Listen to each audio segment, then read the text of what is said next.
New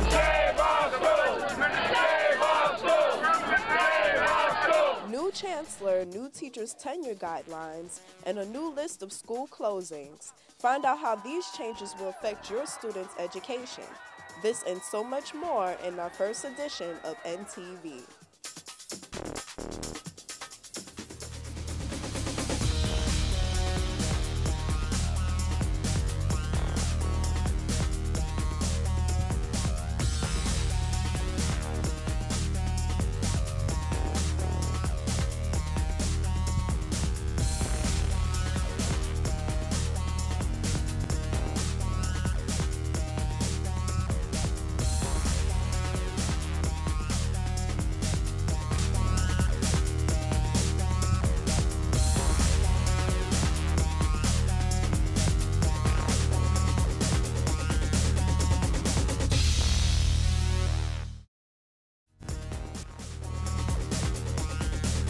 Welcome to NTV, the program that provides you with news and information on what's going on in your own backyard. I'm your host, Nicole Ashley. Education is a topic that has been touched upon in newspapers and on television. Are students getting the type of education that your tax dollars are paying for? And in whose hands does the future of our students' education lie? Well, NTV correspondent Brianna Graham has the answer to these questions in our NTV's Extended Look. Many individuals spent the first days of the new year creating new agendas as well as setting new goals for the rest of the year. Some students, however, won't look forward to this opportunity next year after recently finding out that their school is on the list of school closings for 2012. I feel bad that school's closing down because teachers here are perfect. They try to teach the kids what they need to learn, but I don't think the students are pushing themselves as the teacher wants them to. New York City has developed a list of 21 schools that have been specifically designated as failing schools. According to the Daily News, there are actually 43 schools that have been deemed persistently lowest achieving. These schools will face city improvement plans sometime this year. One of the concerns that teachers from these struggling schools have is that the city has given up on these schools and isn't focusing on what students really need in order to improve the standards of their school. Teachers feel that there should be programs placed in these schools to help students prepare for college. Based on what I've seen, because I keep in touch with a lot of students in the last years, they find that when they get even to a CUNY school, they're not doing that well. But like, let's say 7 years and 8 years ago, I'm in touch with students and they went to school like Union College, they went to Ethica, they went to Oswego, and they did graduate, and they never complained of how hard the work is or the work was. But in the last years, the students do complain that they're not doing that well, or they end up going to a two-year college because obviously they don't have the average, and they're not prepared strong for the challenges that awaits them in a college. One of the schools that is on the list of school closings is Kennedy High School. Their school is preparing to possibly close its doors in 2014. I got to sit down with the principal from one of the schools on Kennedy High School's campus, and he shared his point of view about what will happen if the school closes and what he feels students might be lacking in this 5-minute interview. Many students are getting mixed messages. Mixed messages from the media, mixed messages from reality shows, mixed messages from athletes, mixed messages from entertainers. And many people are saying that there's a quick road to success and that education is really not needed. But it's very important that students know how to create options even when options do not exist. For my 15 years of experience here in the Bronx, specifically in District 10, where we definitely have many, many challenges in terms of the Bronx has some of the higher need categories in terms of more students with IEPs, more students who are English language learners, and sometimes more students who enter high school overage and undercredited. But it's been a fascinating 15 years because I've had the opportunity to help change generations. And I'm a firm believer that once you show students how to really become lifelong learners and you turn them on to learning, that we have the opportunity to really change the world. So, do you think kids are just settling with just skating by and passing? I think many students are responding or reacting to their environments in terms of whether or not they see the value in completing not only high school but completing college. And so once again, I think we all have to be consistent. We have to be consistent as a nation that education is important. Not only high school, but that formal education at the 4-year bachelor's degree is significant in today's economy.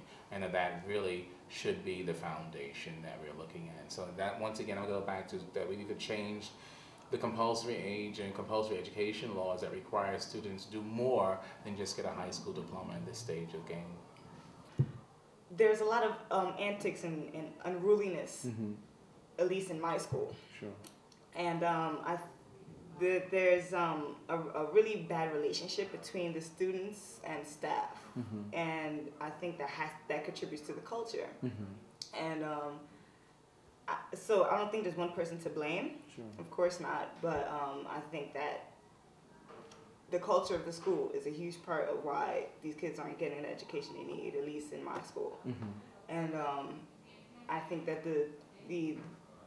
if the students and staff understood each other more and respected each other more in their jobs and what they do, then I think it would be a lot easier for students in my school to actually, have a nice education. So culture and climate are very important to the academic progress of students, and it takes both staff and students, as you said, to definitely be able to set high expectations and for students to know what those expectations are.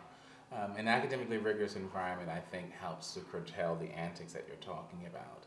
And that's why here at Beta, I think it's very, very important that we spent the first few years when I became principal of the school on trying to establish a culture of high expectations that teachers had and that students knew that we had for them, so that way every single day, from the school aides to the secretaries, from the teachers, assistant principals, and principals, they heard the same message, that we expected them to not only graduate high school with a Regents diploma, but advanced Regents diploma and get what they need to be prepared for college.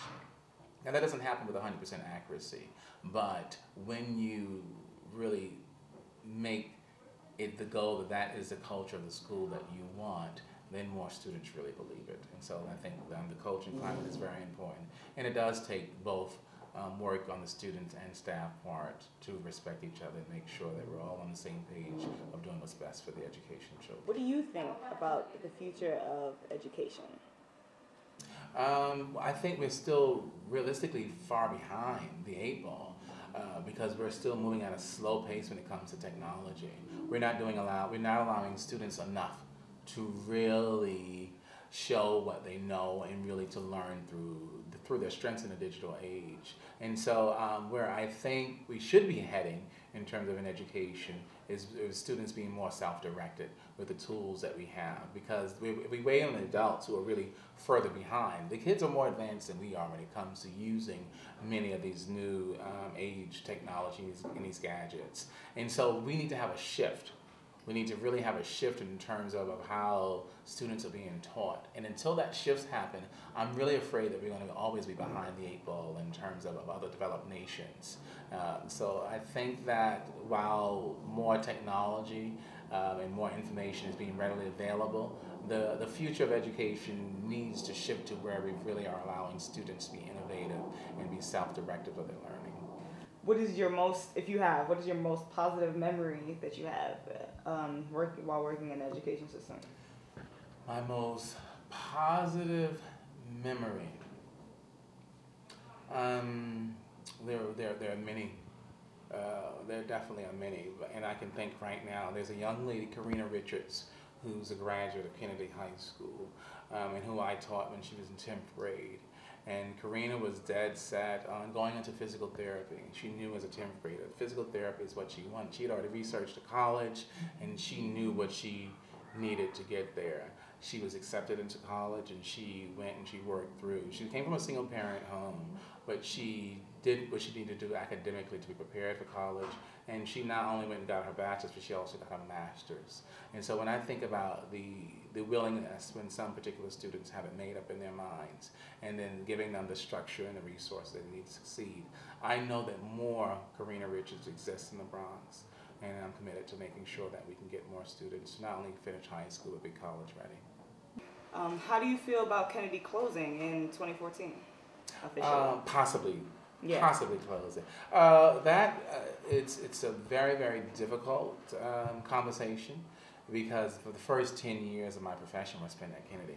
I was a Kennedy English teacher, I was the U of T delegate at Kennedy, I was a coordinator of the Communications Institute, assistant principal, and I did fashion shows, talent shows, and pageants at Kennedy.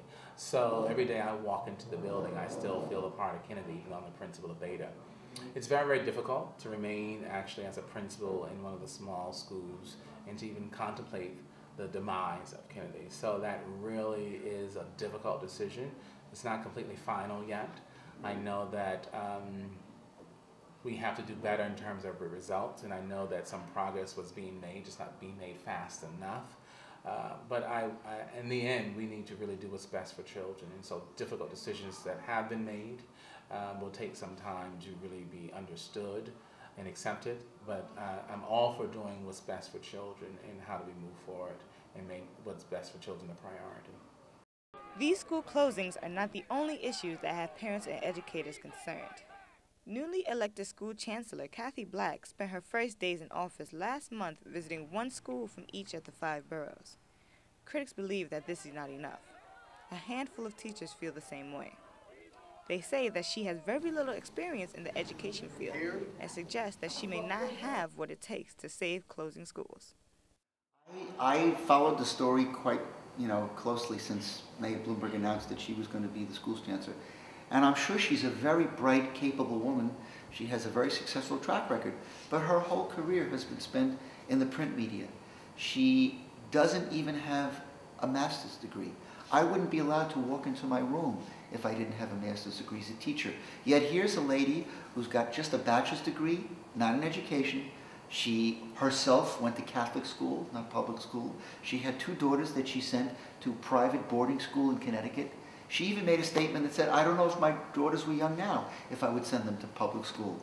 And yet with this lack of any type of experience or connection with the public schools, the mayor says she's going to be our new chancellor. There was no search committee. There was no interviewing process. A lot of the mayor's own administration didn't even know that she was the one that was going to be tapped.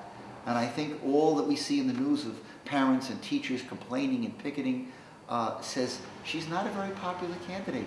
There are 3 lawsuits that have been filed to prevent her from taking the job. And she got a waiver based on the fact that she had these outstanding abilities. One attorney said a waiver is supposed to be for a chancellor who has outstanding capabilities, but also meets the qualifications. The last 2 chancellors needed a waiver, but they both had law degrees. They had been teachers for a short time. They had worked in college. One had served on the New York State Board of Regents. This woman has 0 experience.